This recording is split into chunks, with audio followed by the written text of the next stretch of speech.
Alakode saint Mary's ഫൊറോന പള്ളിയിൽ തിരുനാളിന് തുടക്കമായി.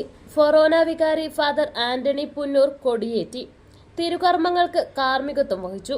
ജനുവരി 9 വരെ രാവിലെ 6-ന് ദിവ്യകാരുണ്യ ആരാധനയും തുടർന്ന് 6:30-ന് വിശുദ്ധ കുർബാനയും വൈകുന്നേരം 4:30-ന് ആഘോഷമായ വിശുദ്ധ കുർബാന, നൊവേന, വചന സന്ദേശം എന്നിവയും ഉണ്ടായിരിക്കും.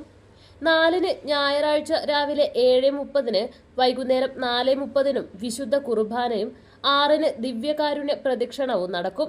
ജനുവരി 9-ന് വൈകുന്നേരം 6:30-ന് ഭക്തസംഘടനകളുടെ കലാപരിപാടികളും തുടർന്ന് മ്യൂസിക് ബാൻഡ്. പ്രധാന തിരുനാൾ ദിവസമായ ജനുവരി 10-ന് രാവിലെ 6:30-ന് വിശുദ്ധ കുർബാന, വൈകുന്നേരം 4:30-ന് ആഘോഷമായ വിശുദ്ധ കുർബാനയ്ക്ക് ഫാദർ ജിൻസ് ചെള്ളാമ്പുഴ കാർമ്മികത്വം വഹിക്കും. ഫാദർ മാത്യു വേങ്ങക്കുന്നേൽ വചന സന്ദേശം നൽകും. 6:30-ന് തിരുനാൾ പ്രദക്ഷിണം ആലക്കോട് ടൗണിലേക്ക്, തുടർന്ന് ലതീഞ്ഞ് ടൗൺ കുരിശുപള്ളിയിൽ, തുടർന്ന് ആൽമരം മ്യൂസിക് ബാൻഡ്. തിരുനാൾ സമാപന ദിവസമായ 11-ന് രാവിലെ 7:30-ന് വിശുദ്ധ കുർബാന, വൈകുന്നേരം 4:30-ന് ആഘോഷമായ വിശുദ്ധ കുർബാനയ്ക്കും വചന സന്ദേശത്തിനും മാനന്തവാടി രൂപത സഹായ മെത്രാൻ അലക്സ് താരമംഗലം കാർമ്മികത്വം വഹിക്കും. തുടർന്ന് പ്രദക്ഷിണം, സമാപന ആശീർവാദം. വിധു പ്രതാപ് നയിക്കുന്ന ലൈവ് ഷോയോടെ തിരുനാൾ സമാപിക്കും.